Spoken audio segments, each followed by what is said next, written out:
Good evening, wrestling fans, and this is your Smackdown Live edition of Tables, Ladders, and Talk.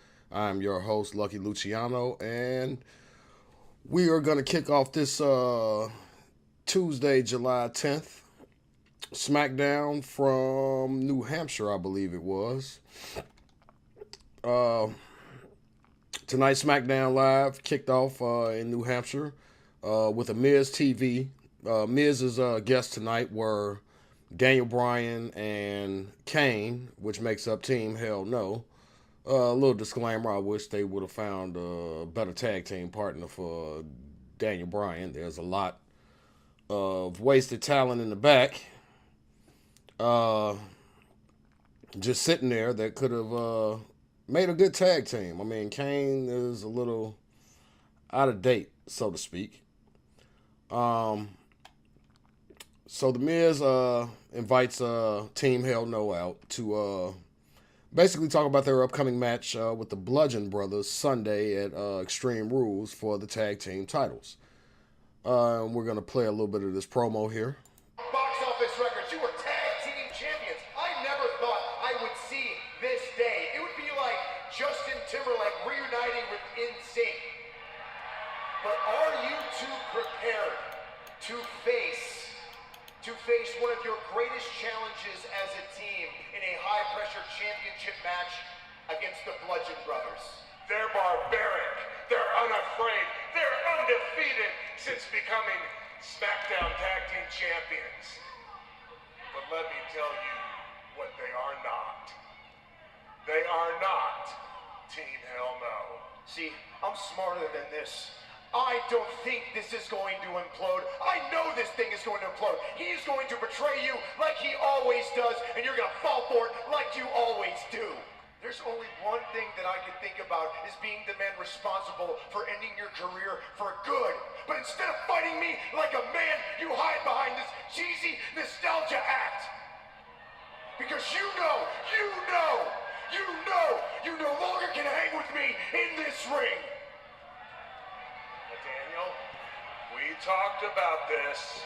He thought about nostalgia Stay calm Kane, that is, and breathe. which he pretty much is. Breathe from the diaphragm. Come on, breathe. Breathe. We need to keep our energy focused where it belongs. On the Bludgeon Brothers. There you go. Yeah, Daniel. Hide behind your broken down demon one more time.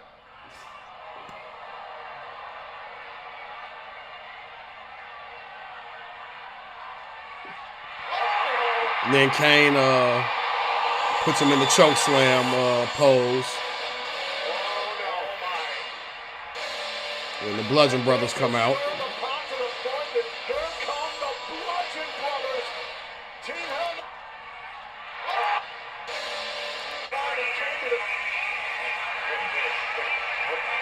Followed by Sanity.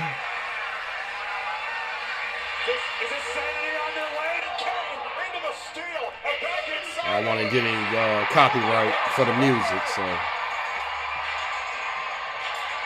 here comes the New Day, guys, who won before we went on the air. That's the New Day is there.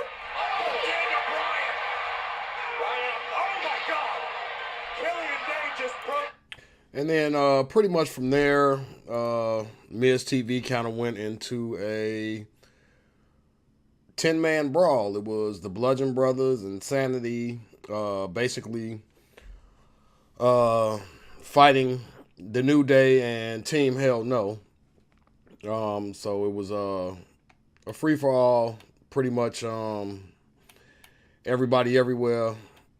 And the Bludgeon Brothers and Sanity ended up standing tall in the ring as Team Hell No and God damn it, I keep wanting to call them the Bludgeon Brothers. Team Hell No and the New Day were standing at the bottom of the ring. It was a bit of a stare down between Sanity and the Bludgeon Brothers. Hopefully that's setting up something to come later on down the road, maybe after this feud is over. But I really am interested in the Sanity New Day angle, the 3-on-3. New Day, as goofy as they are, they can hold their own in the ring. and Sanity's been good since NXT. So I would love to see what those two teams could do. As far as mixing it up, man, maybe we get a tag team belt in there.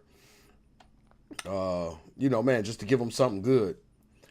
So pretty much ring officials step in, and break everything up, and we go to commercial. As we come back from commercial, we get Nakamura and AJ Styles in another. These guys they can't put on a bad match. But as Nakamura and Styles are coming to the ring, Rusev and Aiden English, of course, interrupt AJ Styles. And then once they interrupt AJ Styles, they come down, let him know that he ain't got nothing coming on Sunday. Sunday is Rusev Day. It'll forever be known as Rusev Day. The bell rings as AJ Styles is concentrating on Rusev. And Nakamura, of course, gets the upper hand by attacking AJ Styles from behind. Pretty good match. The only thing that I didn't like about the match was the fact that it was like 2 or 3 commercial breaks for this one match, and this was one of your better matches on TV. Why couldn't I get the commercial breaks during James Ellsworth and my girl, Asuka? Nobody really wants to see that. It's a damn lumberjack match. All the women, and he's the only. What are they doing with this? But we'll get to that later. They go back and forth a little bit during the 2 commercial breaks. As we come back from the second commercial break, AJ drops Nakamura with a couple of strikes in the middle of the ring. AJ then hits the flying clothesline in the corner. Nakamura escapes the move and taunts AJ, telling them, come on. And then they go back and forth a little bit more. And Styles goes for the Styles Clash, but Nakamura blocks it and turns it into a triangle choke. It was nice. AJ tried to fight out of it. He rolls up Nakamura for a 2 count. He breaks the hold. A little bit more back and forth. AJ counters a reverse exploder. And then he mocks Nakamura, telling him to come on. And by this time, he turns around. AJ rocks him. And then AJ turns around to a big kick from Nakamura. Then that sent AJ sent Nakamura to the floor and nailed a phenomenal forearm outside of the ring. Once he nailed the phenomenal forearm outside of the ring, Rusev started yelling, finish him, to Nakamura. And Aiden English got up, started talking jazzy to AJ Styles. AJ Styles turned around and punched him. Then AJ turned around after he punched English. AJ turns around, gets a big kick from Nakamura. Rusev is again yelling, finish him. Nakamura readies for a Kinshasa. AJ moves out of the way, and Nakamura hits Aiden English with the Kinshasa. And by this time, Rusev is mad, so he gets up as Nakamura is getting ready to pull a phenomenal forearm on. Is getting ready to pull a phenomenal forearm on Nakamura. Rusev snatches him off the ring apron to a disqualification.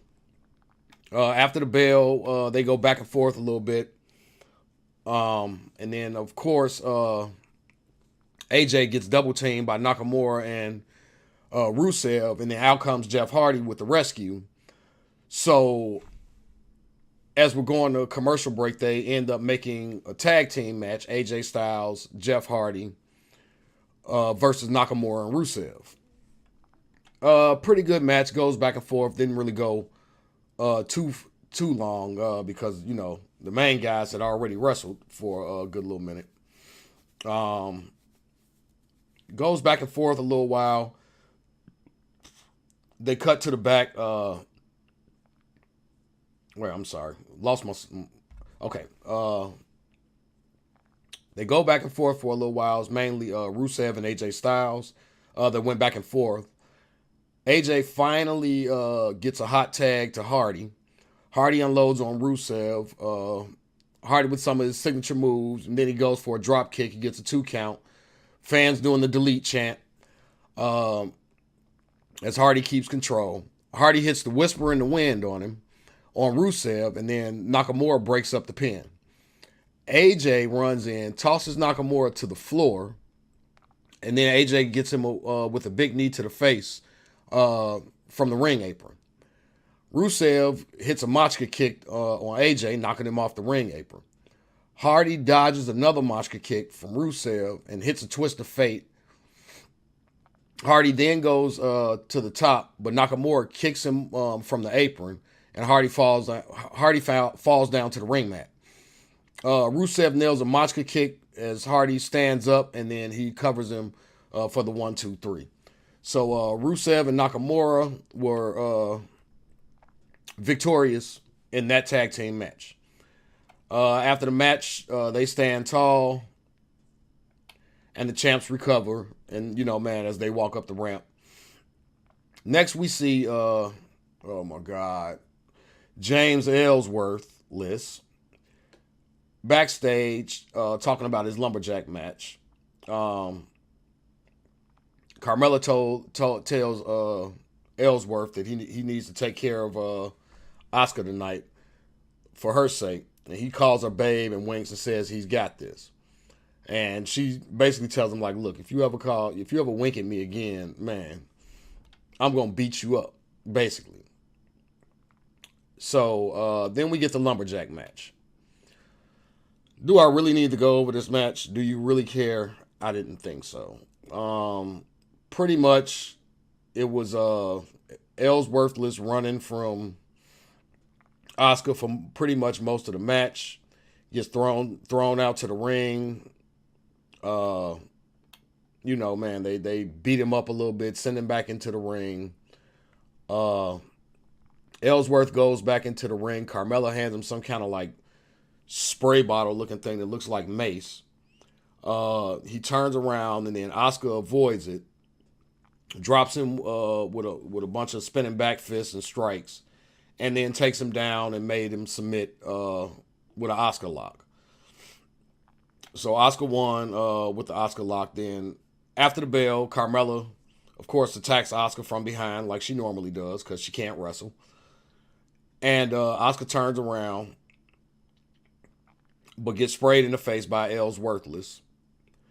And then the segment, of course, ends with Carmella standing tall. Hopefully, this is our last time seeing this woman with the women's championship. She sucks. Give it up. It's a failed experiment. You tried. She's terrible.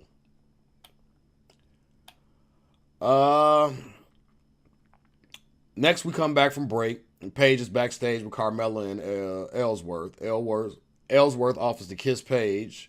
Paige looks like she's getting ready to lose her lunch like most people would if they were offered a kiss by the little dweeb. And Paige also announces that at Extreme Rules, Ellsworth will be suspended in a shark cage above the ring. Haven't we seen this before? I'm just curious. I believe we saw this before. Next, we have Sin Cara versus Andrade Cien Almas. Thank you. I've been waiting to see me some Andrade Cien Almas. One of my favorite wrestlers on the card. Excellent in the ring. I don't know why he hasn't been featured more on the show. Sin Cara's already out. We go to the ring. Cien Alma comes out with Zelina Vegas. The bell rings. They go back and forth. Sin Cara takes control early on. And then Sin Cara backs Almas into the back of the ring as Vega looks on. Almas turns it around. and catches Sin Cara up in the ropes, almost with a 2 count, and then we go to commercial. I don't know why we had to take commercial breaks during this. I really wanted to see this match from beginning to end. Back from the break, they're going at it a little more. Sin Cara drops Almas with a moonsault from the middle rope for, and then Almas counters out of the corner, but then Sin Cara counters and spikes Almas into the mat for a close 2 count. Man, it was a really good spot. Almas then escapes a suplex attempt, but Sin Cara keeps control.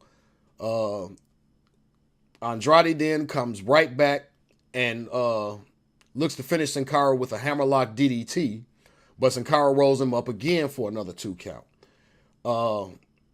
Sin Cara ends up dumping Almas down to the floor, and he landed really. He took a hard bump on that one. Sin Cara goes to the floor for another takedown, and brings Andrade back into the ring. He goes to the top rope. He goes to the top, but Almas gets his knees up. Almas goes to the top, but then Sin Cara cuts him off. Almas gets Sin Cara hung up in the ropes, and this leads to Almas hitting his double running knee in the face in the corner, and then covers for the pin. 1, 2, 3. Winner, Andrade Cien Almas. Man, I hope we get to see more and more of him in the weeks to come. Hopefully, man, after this Extreme Rules thing dies down, man, we can get him in a beef with, I don't know, a Randy Orton, somebody that's not doing anything.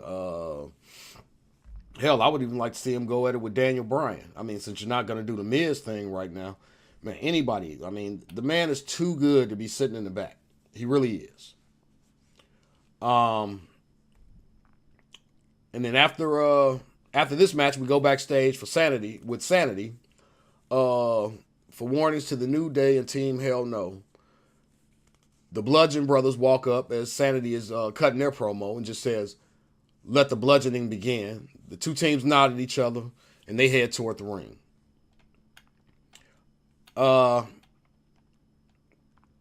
As we come back, we've got the 5-on-5 Team Hell No and the New Day versus Sanity and the Bludgeon Brothers. Bell rings. Daniel Bryan starts out with Eric Young to start the brawl. Team Hell No and New Day quickly clear the ring, and then they cut quickly to commercial. Come back from commercial, start, go to commercial. How many commercials are you going to have on a 2-hour show?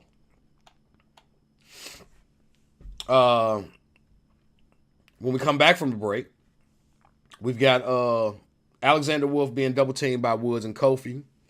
Wolf and Woods, man, Alexander Wolf and Xavier Woods go at it for a little while. Woods takes control, knocks Sanity members off the apron. Alexander Wolf slams Xavier from behind. Rowan tags himself in. He goes to work on Woods with a backbreaker. Follows from the backbreaker and tosses Wood around and drops an elbow on him. Harper tags in and launches himself over the top rope for a quick 2 count with a body press. Harper then keeps Woods grounded as the screen splits with a promo for who? Roman Reigns and Bobby Lashley. Next, Killian Dane gets the hot tag in and has some words with Luke Harper and Eric Rowan as he comes in. Dane goes right to work on Xavier Woods and keeps him grounded. Woods fights out of it. Knocks some of the others off the apron, but Killian Dane plants him and nails him with a senton bomb. Dane then takes his time and with Woods as we go to what? Another commercial. Back from the break,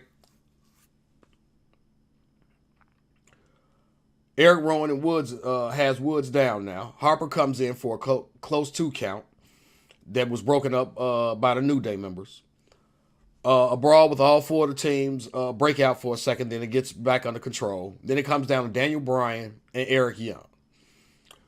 Bryan takes Killian Dane and Alexander Wolf off the apron. And then he keeps control of Young, but takes him to the top for a Hurricanrana. Daniel Bryan then gets his just kicks in to Young. Young ducks a kick, rolls Bryan up for a 2 count. And then Bryan turns that into a yes lock, but Alexander Wolf comes in and breaks it up. Kane chokeslams Alexander Wolf. Rowan flattens Kane. With the clothesline. Woods then takes out Rowan. Harper gets the big side slam on Xavier Woods, and then Kofi hits a Trouble in Paradise on Harper.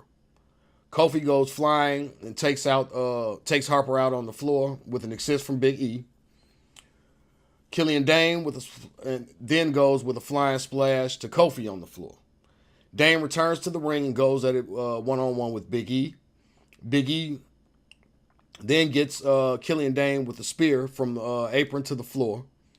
Bryan gets fired up in the corner and now nails the flying knee to Eric Young for the 1-2-3 pin. So your winners are Team Hell No and the New Day.